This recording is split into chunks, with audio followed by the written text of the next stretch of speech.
प्यारे छात्रों नमस्कार। ब्राइट फ्यूचर चैनल से मैं जगत सिंह। जैसा कि मैंने आपसे वादा किया था कि मैं कक्षा 11 का मिड टर्म का क्वेश्चन पेपर 2019-20 का लेकर हाजिर हूँ। प्यारे छात्रों, इसको शुरू से पढ़ते हैं। 3 घंटे का है ये, 80 नंबर का प्रश्न पत्र है। सामान्य निर्देश, सभी प्रश्न करने अनिवार्य हैं। सेकंड है, प्रश्न पत्र में 5 खंड हैं। क, ख, ग और अण में विभाजित है। प्रश्न संख्या 1 से 19 तक प्रत्येक प्रश्न 1 अंक का है। इनके उत्तर दिए गए निर्देशों के अनुसार दीजिए। प्रश्न संख्या 20-22 तक प्रत्येक प्रश्न 2 अंकों का है। प्रत्येक प्रश्न का उत्तर 40 शब्दों से अधिक नहीं होना चाहिए। प्रश्न संख्या 23-25 तक प्रत्येक प्रश्न 4 अंक का है और प्रत्येक प्रश्न का उत्तर 100 शब्दों से अधिक नहीं होना चाहिए। नेक्स्ट है, प्रश्न संख्या 26 से 29 तक प्रत्येक प्रश्न 5 अंक का है और प्रत्येक प्रश्न का उत्तर 150 शब्दों से अधिक नहीं होना चाहिए। नेक्स्ट है, प्रश्न संख्या 30 से 32 तक प्रत्येक प्रश्न 6 अंकों का है और प्रत्येक प्रश्न का उत्तर 150 शब्दों से अधिक नहीं होना चाहिए। तो इस प्रकार से अब हम प्रश्न पत्र शुरू करते हैं। छात्रों, आपने पढ़ लिया खंड क या सेक्शन 1 की जिसकी बात कर रहे थे, उसमें पढ़ते हैं। इसमें पहला प्रश्न है, निम्नलिखित दिए गए बहुविकल्पीय प्रश्नों के लिए दिए गए विकल्पों में से एक सही विकल्प का चयन कीजिए। तो इसमें 4 विकल्प दिए होंगे, इसमें से एक सही होगा। प्रश्न 1 कहता है, निम्नलिखित में से किस मौलिक अधिकार को आपातकाल के दौरान निलंबित नहीं किया जा सकता। तो इन अधिकारों में से कुछ हैं जिसको मौलिक अधिकार है ना, जो नीचे लिखे गए हैं, इसको आपातकाल के दौरान भी निलंबित नहीं किया जा सकता।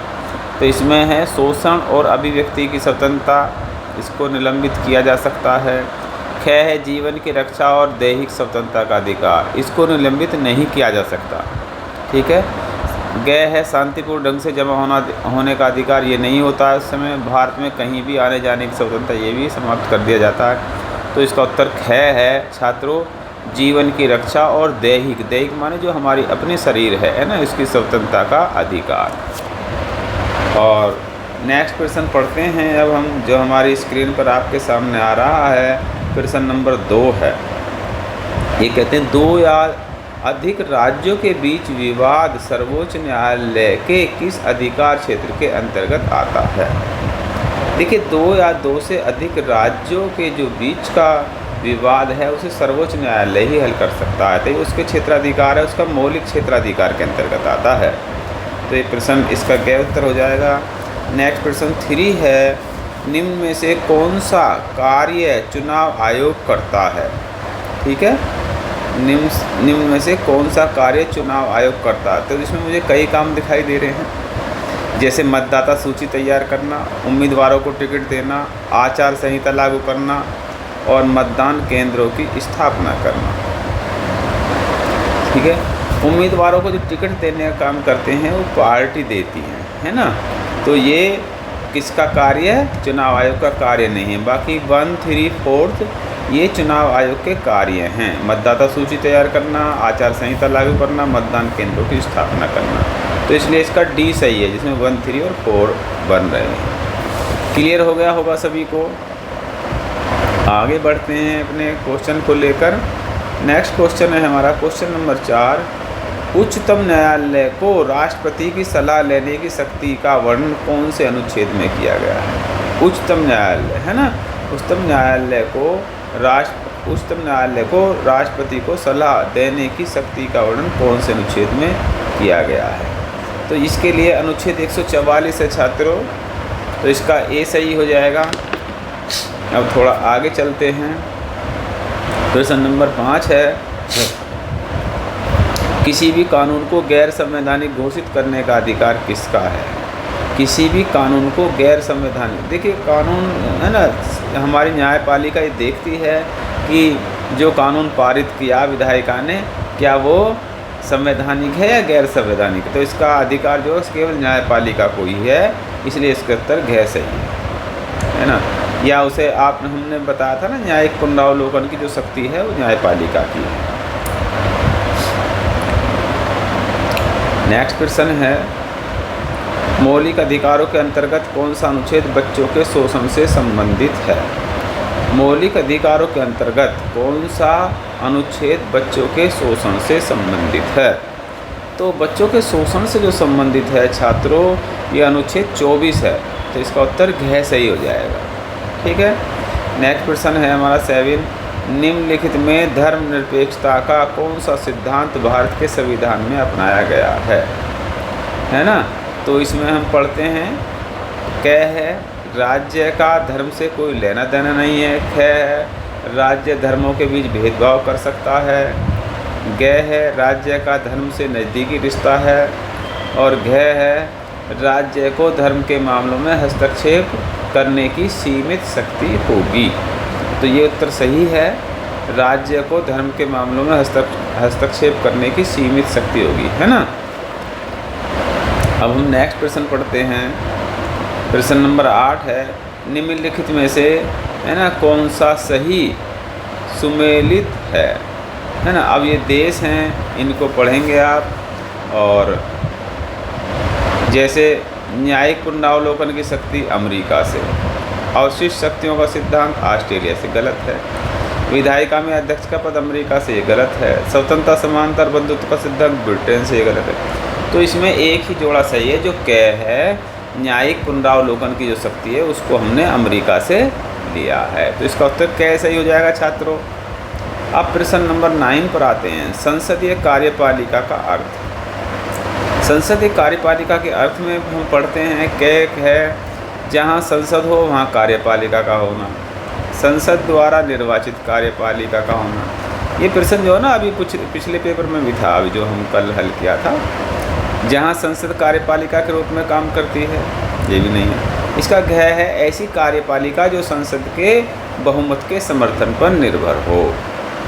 ठीक है, संसद कार्यपालिका का अर्थ है कि ऐसी कार्यपालिका जो संसद के बहुमत के समर्थन पर निर्भर हो। नेक्स्ट प्रश्न 10 है हमारा, 10 को पढ़ते हैं। एक व्यक्ति के नेतृत्व के सिद्धांत पर निम्नलिखित में से कौन सी व्यवस्था आधारित है? एक व्यक्ति के नेतृत्व, एक व्यक्ति का देखिए, जो हमारी संसदीय शासन व्यवस्था इसमें एक व्यक्ति का नहीं होता, अध्यक्षात्मक में भी नहीं होता, है ना। तो क और ख दोनों में भी नहीं होता। ये अध्यक्षात्मक जो शासन व्यवस्था है वहाँ पर एक व्यक्ति का नेतृत्व होता है, क्योंकि वहाँ राष्ट्रपति को पावर होती है, और राष्ट्रपति कितने व्यक्ति होते हैं? राष्ट्रपति एक ही व्यक्ति होता है। तो एक व्यक्ति के सिद्धांत का जो है निम्नलिखित में कौन सी व्यवस्था पर आधारित है? तो ये अध्यक्षात्मक शासन व्यवस्था पर आधारित है। क्लियर हो गया होगा छात्रों। प्रश्न नंबर 11 है, निम्नलिखित में से निम्नलिखित के समक्ष राइट या गलत का निशान लगाएं। ठीक है, अब देखिए, अब आपको इसमें पढ़ रहे हैं प्रश्न नंबर 11। इजराइल की विधायिका नेसेट में चुनाव प्रत्येक 5 वर्ष के पश्चात होता है। छात्रों, ये पॉइंट गलत है।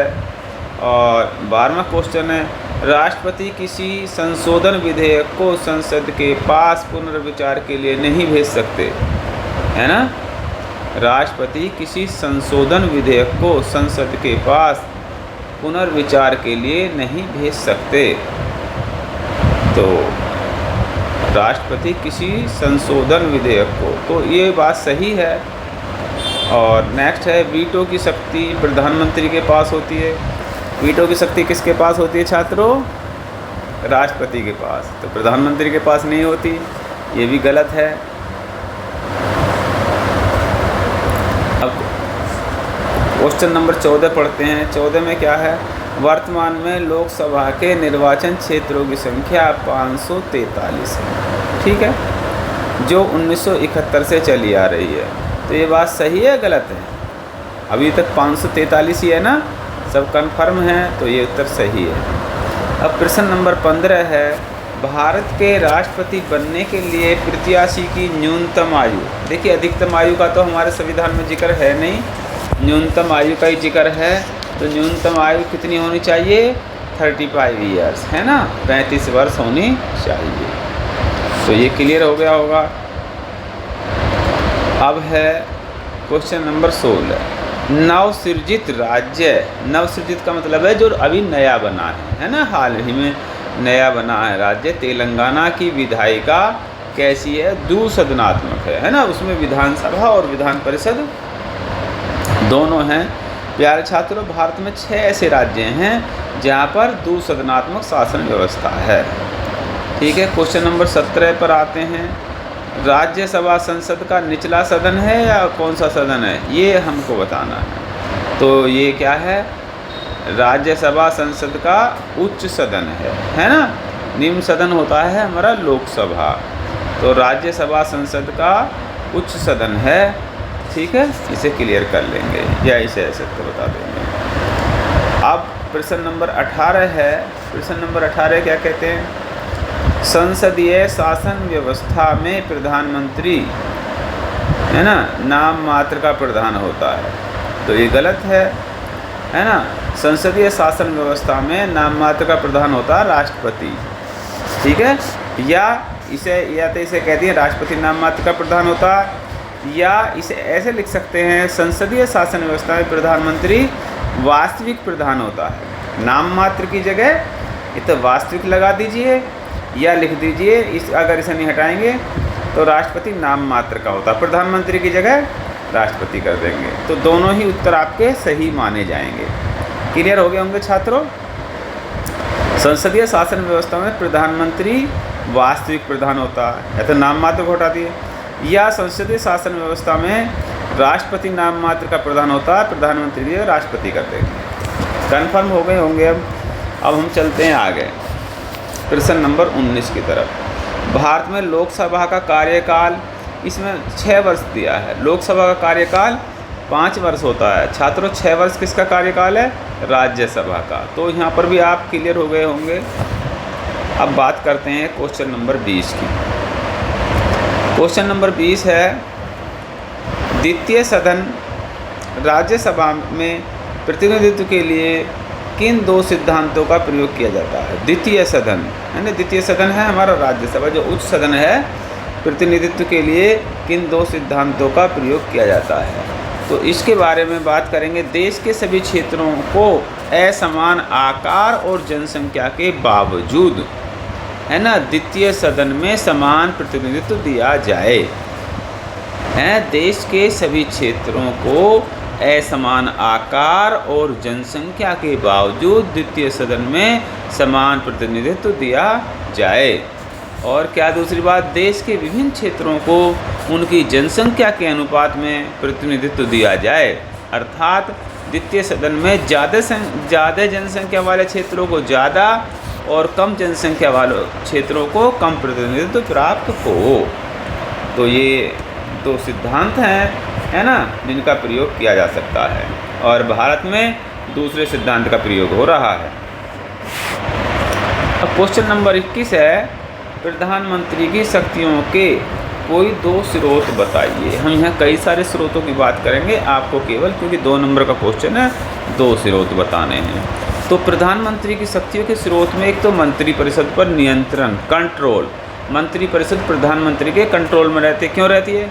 क्योंकि इसका निर्माण प्रधानमंत्री की सहमति से ही होता है, और जब चाहें इनका मंत्रालय प्रधानमंत्री बदल सकते हैं। और क्या होता है, प्रधानमंत्री की शक्ति लोकसभा का नेतृत्व करते हैं प्रधानमंत्री। ठीक है, अधिकारी वर्ग पर आधिपत्य रहता है, दबदबा इनका रहता है, ब्यूरोक्रेसी पर कंट्रोल रहता है प्रधानमंत्री का, मीडिया तक इनकी पहुंच होती है, चुनाव के दौरान व्यक्तित्व का है ना उभार होता है, और अंतर्राष्ट्रीय सम्मेलनों में और विदेशी यात्रा के दौरान राष्ट्रपति राष्ट्रीय नेता की छवि किसकी बनती है? प्रधानमंत्री की।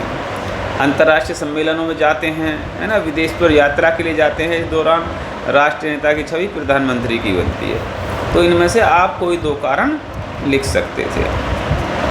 प्यारे छात्रों, 22वां क्वेश्चन है हमारा, संविधान की सफलता के लिए उत्तरदायी किन्हीं 2 कारकों को लिखिए। है ना, संविधान की सफलता के लिए उत्तरदायी कारक या कारण एक ही बात है ना।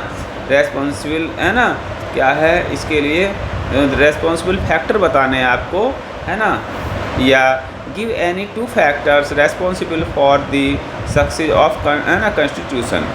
तो इसके बारे में आपको 2 कारण लिखने हैं, जैसे किसी एक संस्था का सारी शक्तियों पर एकाधिकार ना हो। संविधान ये चाहता है कि किसी भी एक संस्था का सारी शक्तियों पर कब्जा ना हो जाए, एकाधिकार ना हो। और क्या चाहता है भारत का संविधान? बाध्यकारी मूल्य, नियम और प्रक्रियाओं के साथ संविधान की कार्य प्रणाली में लचीलेपन का संतुलन हो, है ना। कैसे? बाध्यकारी मूल्य, नियम और प्रक्रियाओं के साथ संविधान की कार्य प्रणाली में लचीलेपन का संतुलन हो, कठोर के साथ साथ लचीलापन भी हो। ठीक है। इसमें एक अथवा में क्वेश्चन दे रखा है प्यारे छात्रों 22 का ही, इसका भी हम अध्ययन करते हैं। संविधान को जीवंत दस्तावेज क्यों कहेंगे? जीवंत माने जीता जागता, है ना। जीवंत का मतलब है जीता जागता। प्यारे छात्रों, संविधान हमारा जो राजनीति विज्ञान का पेपर है, इसमें थोड़ी सी कभी कभी लैंग्वेज चेंज हो जाती है और छात्र घबरा जाते हैं, है ना। तो हम कक्षा में इसलिए इन शब्दों को बड़े ध्यान से वर्णन करते हैं, है ना। संविधान को जीवंत दस्तावेज क्यों कहा गया है?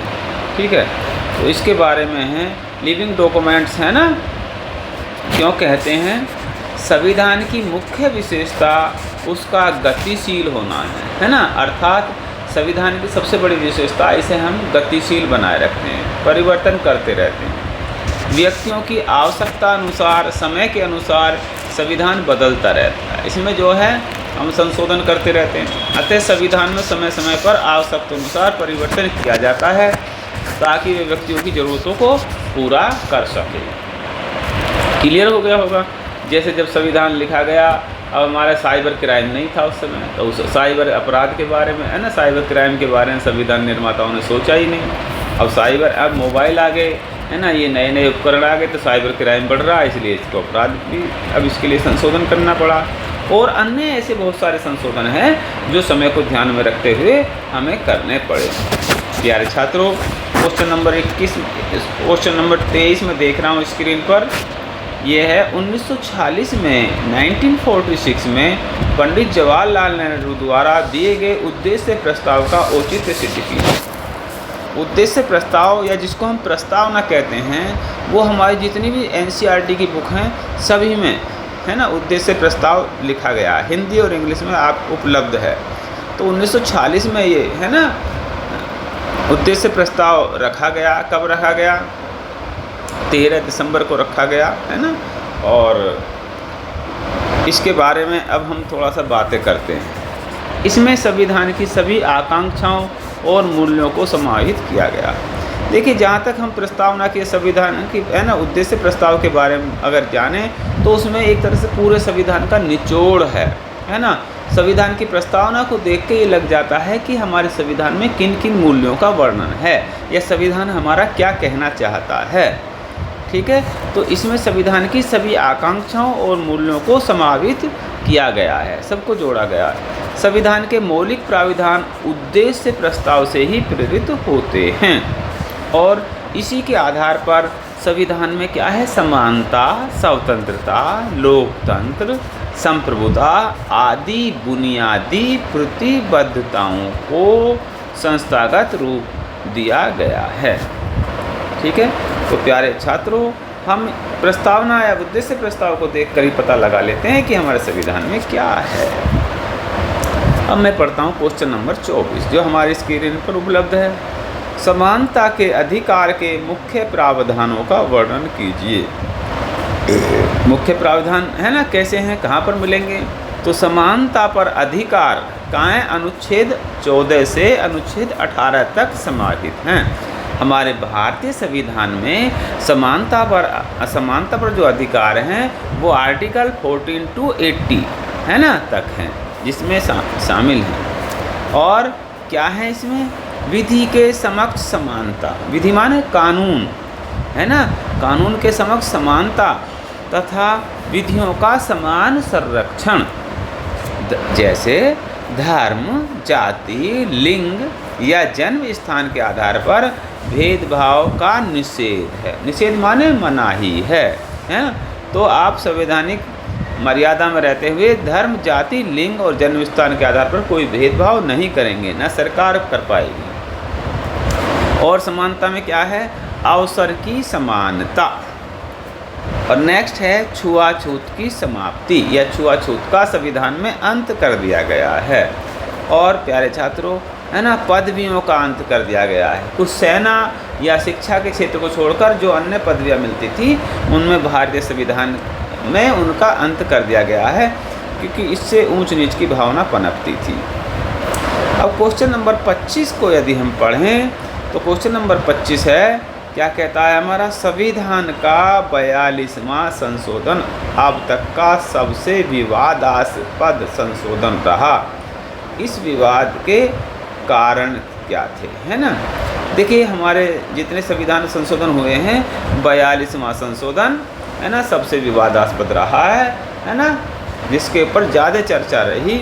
और वो क्या है, कब हुआ, है ना, इसके बारे में बात करते हैं। इसमें क्या किया गया था छात्रों, लोकसभा की अवधि 5 साल से बढ़ाकर 6 वर्ष की गई। ये 1975 में इमरजेंसी के आसपास की घटना है, ठीक है। तो इसमें क्या किया गया, लोकसभा का कार्यकाल आप सभी जानते हैं 5 वर्ष होता है, इसे 6 वर्ष कर दिया गया। बाद में हालांकि इसे चेंज किया गया, अब 5 वर्ष ही है, ठीक है, उसकी बात करेंगे। और न्यायपालिका की समीक्षा की शक्तियों पर प्रतिबंध लगा दिया गया। देखिए, न्यायपालिका जैसे हमारे न्यायपालिका को शक्ति है न्यायिक पुनरावलोकन की, तो यह समीक्षा की, न्यायपालिका की समीक्षा पुनरावलोकन एक ही बात है। तो समीक्षा की शक्तियों पर प्रतिबंध लगाया गया। और क्या किया गया छात्रों, इसमें मूल कर्तव्यों को इसी संशोधन के द्वारा संविधान में जोड़ा गया, है ना।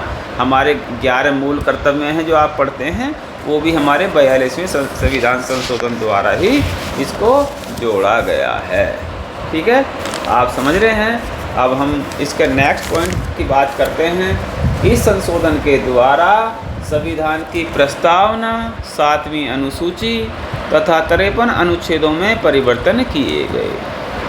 तो ये इसलिए विवाद का मुद्दा रहा, है ना। जितना आपके याद रह जाए उसमें लिख सकते हैं। और क्वेश्चन नंबर 25 का ही अथवा में एक क्वेश्चन आ रहा है, इसको भी पढ़ लेते हैं, क्योंकि हमें पता नहीं है हमारे पेपर में कौन सा आ जाए, है ना। हम नेक्स्ट पेपर को ध्यान में रखकर तैयारी कर रहे हैं। तो इसका अथवा में है, हमारे संविधान हमारे लिए क्यों आवश्यक है। बहुत अच्छा क्वेश्चन है ना। सबसे पहले हम पहले लेसन की शुरुआत इससे करते हैं। कोई 4 कारण दीजिए संविधान हमारे लिए क्यों आवश्यक है। तो प्यारे छात्रों, अब संविधान में क्या क्या खासियत हैं वो बता दीजिए, क्योंकि संविधान के बिना ना हमारा काम क्यों नहीं चल सकता, ये भी बता दीजिए। तो संविधान, भारतीय जो संविधान है वो क्या करता है, तालमेल बढ़ाता है, लोगों के बीच तालमेल बढ़ाता है। और क्या है, निर्णय लेने की शक्ति को निर्धारित करता है। निर्णय लेने की शक्ति किसके पास है, संविधान के पास है। और क्या करता है, सरकार की शक्तियों पर सीमाएं लगाता है। ऐसा ना हो कि जो सरकार है शासन वर्ग निरंकुश ना हो जाए, है ना, या अपनी मनमर्जी ना चलाने लगे, है ना। इसलिए उसकी शक्तियों की सीमाएं लगाता है, शक्तियों पर अंकुश लगाने का भी काम करता है। और इसका चौथा पॉइंट बन जाएगा, समाज की आवश्यकताओं, समाज की आकांक्षाओं और लक्ष्यों की अभिव्यक्ति करता है ना। समाज की आकांक्षाओं और लक्ष्यों की अभिव्यक्ति करने का काम भी भारतीय संविधान का। तो ये कुछ पॉइंट हैं जिससे हम जान लेते हैं कि संविधान हमारे लिए आवश्यक है। अब देखिए प्रश्न नंबर 26 है ना, ये मैं पढ़ रहा हूँ। अब हम खंड डी पर आ गए, घ कहेंगे जिसे। तो प्रश्न संख्या 26 से 29 अवतरण या कार्टून है ना, ठीक है, गद्य हैं या कार्टून है और मानचित्र पर आधारित हैं। इनका ध्यानपूर्वक अध्ययन कर इन पर आधारित प्रश्नों के उत्तर दीजिए। अब देखिए प्रश्न नंबर 26 जो है इसको मैं पढ़ रहा हूँ, आप सभी ध्यान से सुनेंगे, है ना, नहीं तो आप स्क्रीन पर पढ़ भी सकते हैं। देखिए, चुनाव की कोई प्रणाली कभी आदर्श नहीं हो सकती। देखिए, है ना, हमारी चुनाव प्रणाली पर भी क्वेश्चन उठते रहते हैं और सब, है ना। तो इसका कहने वाला है चुनाव की कोई भी प्रणाली कभी भी आदर्श नहीं हो सकती। मतलब ऐसा नहीं है कि उसमें सर्वगुण संपन्न हो, उसमें अनेक कमियां और सीमाएं होती हैं। लोकतांत्रिक समाज को अपने चुनावों को और अधिक स्वतंत्र और निष्पक्ष बनाने के तरीकों को बराबर खोजते रहना पड़ता है। वयस्क मताधिकार, चुनाव लड़ने की स्वतंत्रता और एक स्वतंत्र निर्वाचन आयोग की स्थापना को स्वीकार कर भारत में चुनाव को स्वतंत्र एवं निष्पक्ष बनाने की कोशिश की गई है। अब क्या है, इसका पहला प्रश्न है, उसे पढ़ते हैं। पहला प्रश्न है, चुनाव किसे कहते हैं? चुनाव किसे कहते हैं? तो इसके बारे में उत्तर देने का प्रयास करता हूँ बच्चों। लोकतांत्रिक व्यवस्था में जनता के प्रतिनिधियों को शासन व्यवस्था संचालित करने के लिए चुना जाता है। तो लोकतांत्रिक देशों में क्या करते हैं, हम अपने प्रतिनिधियों का चयन करते हैं। इन प्रतिनिधियों के निर्वाचन करने की जो प्रक्रिया है उसी को चुनाव कहते हैं, है ना। इनका चयन करने की जो प्रक्रिया है, अब हम अपने प्रतिनिधियों का जो चयन करते हैं और चयन करने की जो प्रक्रिया है वही प्रक्रिया चुनाव कहलाती है। ठीक है प्यारे छात्रों, नेक्स्ट क्वेश्चन है हमारा, लोकतंत्र में स्वतंत्र एवं निष्पक्ष चुनाव क्यों आवश्यक है? देखिए बहुत बढ़िया क्वेश्चन है, गजब का क्वेश्चन है। स्वतंत्र एवं निष्पक्ष चुनाव लोकतंत्र की आत्मा है। स्वतंत्र एवं निष्पक्ष चुनाव लोकतंत्र की आत्मा है। इसके बिना लोकतंत्र कायम ही नहीं रह सकता। यदि स्वतंत्र व निष्पक्ष चुनाव नहीं होगा तो यह जनता का शासन नहीं हो सकता, क्योंकि जनता की मर्जी का पता कैसे चलेगा, जनता क्या चाहती है। तो ये क्या हो जाएगी, तानाशाही प्रवृत्ति को बढ़ावा देगा। अगर चुनाव हमारा स्वतंत्र और निष्पक्ष नहीं होगा तो ये तानाशाही बढ़ेगी इससे। प्यारे छात्रों, नेक्स्ट प्रश्न है, क्वेश्चन नंबर 3 है इसका, आपकी राय में क्या चुनाव में कोई आदर्श प्रणाली हो सकती है? तर्क दीजिए। तो इसमें बच्चे जो भी प्रश्न देंगे अपने विवेक से अच्छा ही देंगे। मैं अपनी राय बता रहा हूँ, चुनाव की कोई भी प्रणाली आदर्श नहीं हो सकती। उसके लिए हमें अच्छे से अच्छे और तरीके हमेशा तलाशने होंगे, है ना। तो किसी भी चुनाव प्रणाली को आदर्श नहीं कहा जा सकता। नेक्स्ट प्रश्न है हमारा 27वां, जो हमारी स्क्रीन पर आ रहा है। ठीक है, 27 में क्या है ये, है ना, गद्दी है। अब इसको पढ़ता हूँ मैं। संरचना का सिद्धांत स्वयं में ही एक जीवंत संविधान का उदाहरण है ना। संरचना का सिद्धांत स्वयं में ही एक जीवंत संविधान का उदाहरण है। संविधान में इस अवधारणा का कोई उल्लेख नहीं मिलता। संविधान में इस अवधारणा का कोई उल्लेख नहीं मिलता। यह एक ऐसा विचार है जो न्यायिक व्याख्याओं से जन्मा है। विगत 3 दशकों के दौरान बुनियादी संरचना के सिद्धांत को एक व्यापक स्वीकृति मिली है। इस तरह देखा जाए तो न्यायपालिका और उसकी व्याख्याओं के चलते भी संविधान में संशोधन हुए हैं। अब इसमें देखिए, इसके 2 प्रश्न दे रखे हैं छात्रों। पहला प्रश्न जो 2 अंक का है और दूसरा प्रश्न 3 अंक का है, दोनों के बारे में हम सोचते हैं। पहला प्रश्न है, मूल संरचना के सिद्धांत से आप क्या समझते हो? तो हम मूल संरचना के सिद्धांत की बात करते हैं। पहले संरचना के सिद्धांत का आशय है ना, क्या आशय है कि संविधान के कुछ मूलभूत आधार हैं जिनमें परिवर्तन नहीं किया जा सकता।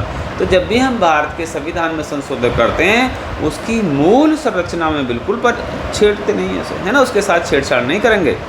परंतु यह सिद्धांत कहीं भी व्याख्यायित नहीं है ना, इसको लिखा नहीं है। और न्यायालय अवसर आने पर इन्हें परिभाषित करते हैं, अर्थात इनको परिभाषित करने की जिम्मेदारी न्यायालय को दे दी गई है। अब नेक्स्ट जो प्रश्न है हमारा 3 अंक का, उसकी चर्चा करते हैं। मूल संरचना का सिद्धांत न्यायिक व्याख्याओं से किस प्रकार संबंधित है ना। तो इसके बारे में बात करते हैं, न्यायालय किस प्रकार से इसकी व्याख्या करते हैं। इसमें एक केस का वर्णन करेंगे हम। संरचना का सिद्धांत केशवानंद भारती केस में 1973 में न्यायालय द्वारा दिया गया था। प्रजातंत्र में विभिन्न संस्थाएं संविधान और अपनी शक्तियों को अपने अपने तरीके से व्याख्या करती हैं। कैसे क्या है? प्रजातंत्र में विभिन्न संस्थाएं जो बनी संवैधानिक संस्थाएं संविधान और अपनी शक्तियों को अपने अपने तरीके से व्याख्या करती हैं। अनेक अवसर पर संसद न्यायिक व्याख्याओं से असहमत होकर संविधान में संशोधन करता है। कभी कभी हमारी जो संसद है, राज्यसभा और लोकसभा, वो ये न्यायिक व्याख्याएं हैं, इनसे असहमत होकर हमारे संविधान में संशोधन कर देते हैं, जिससे संविधान की मूल भावना के आहत होने की संभावना है या मूल भावना को खतरा हो जाता है। तो परिणाम स्वरूप न्यायपालिका का क्या काम है? न्यायपालिका ने केशवानंद भारती केस के माध्यम से या केशवानंद भारती केस के द्वारा से संसद की संविधान में संशोधन करने की शक्ति की जो सीमाएं हैं वो निर्धारित करती हैं। ठीक है, जो हमारी ये संसद है वो जो संशोधन करेगी उसकी सीमाएं निश्चित कर दी हैं। यह संविधान के किसी या सभी भागों के संपूर्ण संशोधन निर्धारित सीमाओं के अंदर ही करेंगी। निर्धारित सीमाओं के अंदर ही है ना क्या है संशोधन करने की अनुमति देता है। यदि कोई इस संबंध में संशय होता है तो न्यायपालिका का फैसला ही अंतिम माना जाएगा। अब प्यारे छात्रों, हम बात करते हैं क्वेश्चन नंबर 28। इसको भी पढ़ते हैं, ध्यान से सुनेंगे बिल्कुल।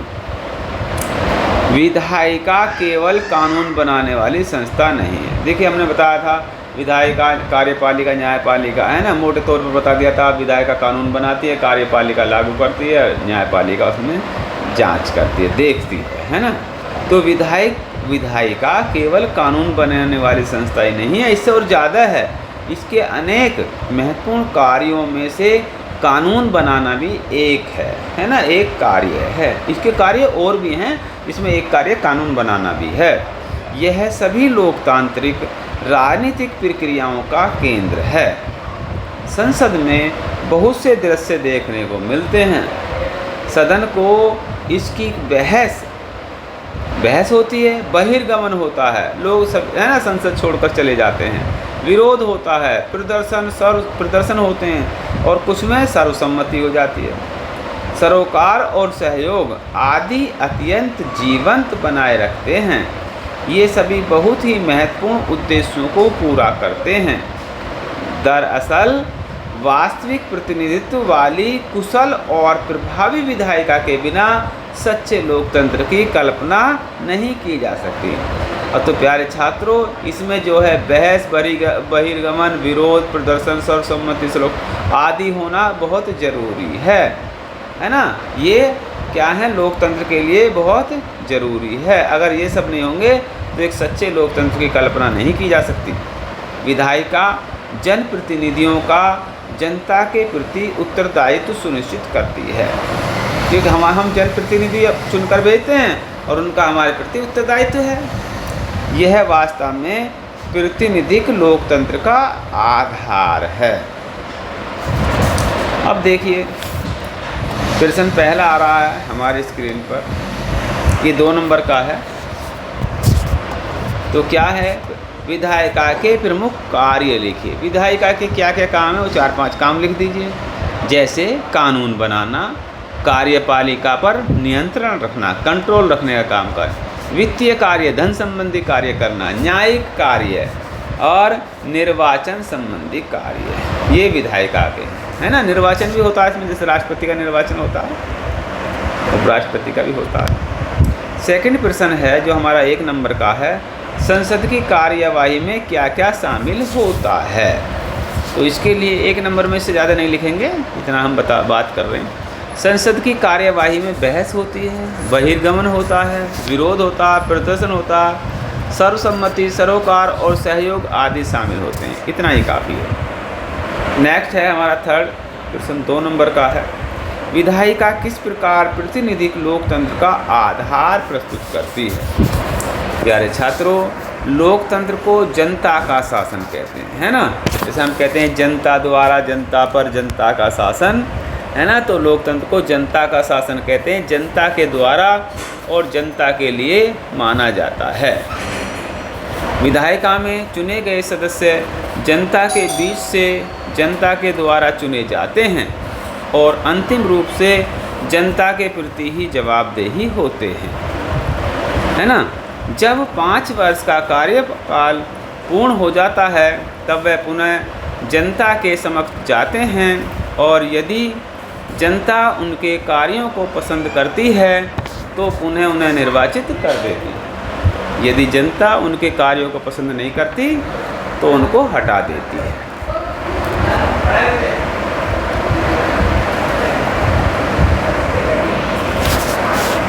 अब हम बात करते हैं प्रश्न 29 की तरफ बढ़ते हैं। क्वेश्चन 29 है, कार्टून है। निम्नलिखित कार्टून का अध्ययन कर इस पर आधारित प्रश्नों के उत्तर दीजिए। कार्टून आप देख रहे हैं स्क्रीन पर, है ना। पुरानी आदत छोड़ो, है ना, कैमरे के सामने आओ, है ना, टिकट मिल गया है, चुनाव लड़ना है, ये आप देख रहे हैं। तो इसके प्रश्नों पर चर्चा करते हैं। क्या चित्र में लोकतांत्रिक चुनाव के किस पक्ष को दर्शाया गया है? तो इसका उत्तर बनेगा 1 नंबर का, राजनीति के अपराधीकरण को दर्शाया गया है ना। राजनीति में अपराधीकरण होता है, वो जनता के सामने आने से बचते हैं। क्वेश्चन नंबर 2 है, वह यह व्यक्ति अपराधी है ना। चित्र ये कहते हैं चित्र में दर्शाया गया व्यक्ति अपना मुंह क्यों छुपा रहा है ना। मैं अपराधीकरण होता है तो लोग मुंह छुपाते हैं, मुंह छुपाने का क्या कारण हो सकता है? तो इसमें बताया गया कि यह व्यक्ति अपराधी है, वास्तव में चुनाव में भाग लेने के लिए नामित किया गया है ना। यह अपना मुंह अपराधी होने के कारण छिपा रहा है। ठीक है, चित्र में अच्छा 3rd प्रश्न है, चित्र में व्यक्त की गई समस्याओं में सुधार के लिए आप क्या सुझाव देंगे? इसमें आप अपने विवेक से लिख सकते हैं, है ना। जैसे अपराधीकरण पर रोक लगानी या ऐसे व्यक्तियों को चुनाव में टिकट ही ना दिया जाए जो अपराधी प्रकृति के होते हैं। अन्य कारण भी लिख सकते हैं आप इस प्रकार से। अब हम बात करते हैं नेक्स्ट क्वेश्चन पर आते हैं धीरे धीरे। नेक्स्ट क्वेश्चन क्या है हमारे छात्रों?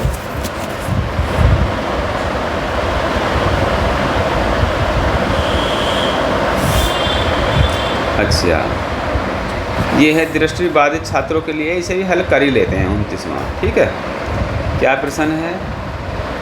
संविधान की, क्योंकि वो बच्चे वो तो कार्टून तो देख नहीं सकते, संविधान की कोई एक परिभाषा लिखिए, है ना।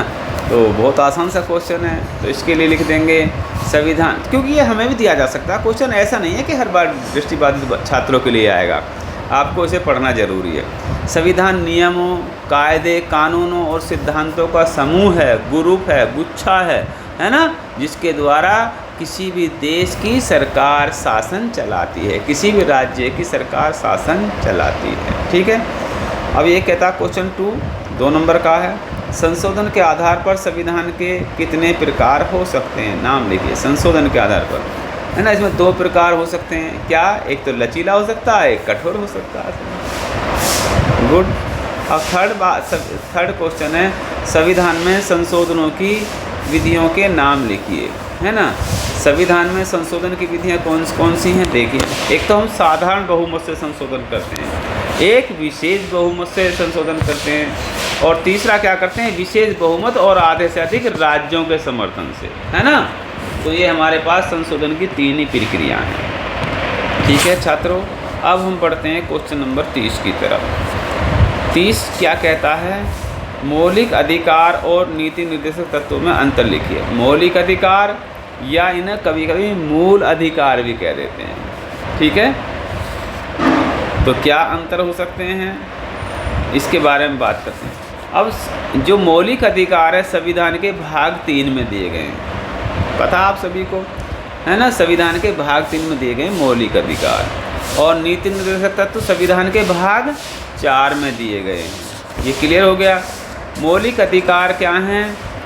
इसके हम पेज के 2 हिस्से करके लिख सकते हैं। मौलिक अधिकार अनुच्छेद 12 से अनुच्छेद 35 तक हैं, आर्टिकल 12 से आर्टिकल 35 तक हैं, जबकि नीति निर्देशक तत्व अनुच्छेद 35 से अनुच्छेद 51 तक हैं, अनुच्छेद 35 से अनुच्छेद 51 तक हैं, ठीक है।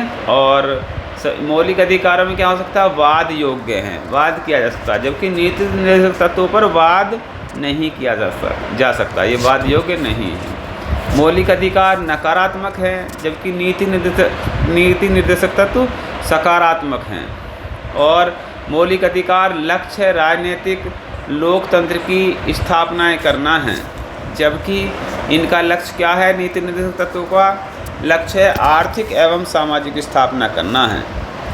और नीति निर्देशक तत्व आपातकाल में निलंबित हो सकते हैं, जबकि ये मूल अधिकार आपातकाल में निलंबित हो सकते हैं, जबकि नीति निर्देशक तत्व आपातकाल में निलंबित नहीं किए जा सकते, ठीक है। तो ये हमारा प्रश्न था,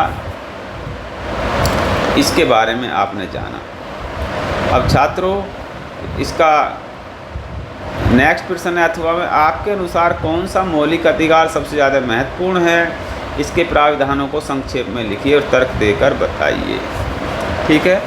तो ये प्रश्न नंबर 30 का। प्यारे छात्रों, हमने जब पढ़ाया था आपको बताया था कि हमारा जो मौलिक अधिकार है 6वां जो मौलिक अधिकार है कौन सा है, संवैधानिक उपचारों का अधिकार। संवैधानिक उपचारों का अधिकार जो है वो सबसे महत्वपूर्ण है। क्यों है, क्योंकि उसके ना होने पर हमारे जो ऊपर के 5 अधिकार हैं वो बेकार हैं, क्योंकि संवैधानिक उपचारों के अधिकार के द्वारा ही तो अगर हमारे किसी अधिकार का उल्लंघन होता है उसके बचाव के लिए हम न्यायालय जा सकते हैं। अगर हमें संवैधानिक उपचारों का जो अधिकार है, मौलिक अधिकार नंबर 6 ना हो तो हमारे 5 अधिकार बेकार हैं। तो ये हैं, इस तरह के आप उसमें तर्क दे सकते हैं। प्यारे छात्रों, अब बात करते हैं क्वेश्चन नंबर 31 का जो पहला क्वेश्चन है उसकी बात करते हैं। इसमें 2 हैं, हमें दोनों ही करने हैं, ठीक है। अब 31 का कोई 3 उदाहरण दीजिए जिससे स्पष्ट होता है कि भारतीय संविधान एक जीवन दस्तावेज है, या इसके पीछे भी बात हुई है। तो इसमें हम क्या संशोधन क्या दे सकते हैं, देखिए जैसे 1951 से लेकर अब तक हमारा संविधान 50 में लागू हुआ था, अब तक किए गए विभिन्न संशोधन, या 1950 भी कर सकते हैं, 1950 51 से संशोधन शुरू हुए, तो 1951 से लेकर अब तक किए गए विभिन्न संशोधन हैं। और न्यायालय की सक्रिय भूमिका है और राजनीतिज्ञों की परिपक्वता, हमारे जो राजनीतिज्ञ हैं खूब मजे हुए पके हुए हैं, ठीक है। तो ये इसके लिए खास बात है जो इसको जीवंत बनाए रखे हैं। और नेक्स्ट प्रश्न है इसका, आपकी राय में संविधान का लोकतंत्र में क्या महत्व है ना। अपने उत्तर के समर्थन में कोई उपयुक्त 3 तर्क दीजिए। देखिए संविधान का क्या महत्व है लोकतंत्र में। संविधान सत्ता को निरंकुश होने से बचाता है, निरंकुश होने से रोकता। अगर संविधान ना हो तो हमारे नेता निरंकुश हो जाएंगे, है ना। और क्या है, सामाजिक बदलाव के लिए शांतिपूर्ण लोकतांत्रिक साधन प्रदान करता है ना। समाज में जो धीरे धीरे बदलाव आ रहे हैं उसके लिए लोकतांत्रिक साधन प्रस्तुत करता है कौन, संविधान। और राजनीतिक आत्मनिर्णय का उद्घोष करता है ना। राजनीतिक आत्मनिर्णय लेने की शक्ति को बताता है। क्वेश्चन नंबर 32 है, इसके बारे में बात कर लेते हैं छात्रों।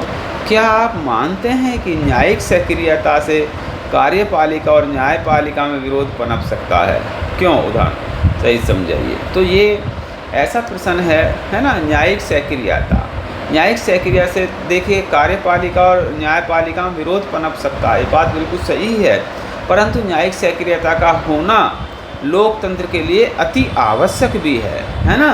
क्योंकि यदि ऐसा नहीं होगा तो शासक वर्ग अपनी मनमानी करने लगेगा। शासक वर्ग की मनमानी को रोकने के लिए, है ना, शासक वर्ग निरंकुश ना हो जाए, है ना, है ना, शासक वर्ग मनमानी ना करने लगे, अत्याचारी ना हो जाए, निरंकुश ना हो जाए, इसलिए न्यायिक सहकारिता का सिद्धांत अति आवश्यक है।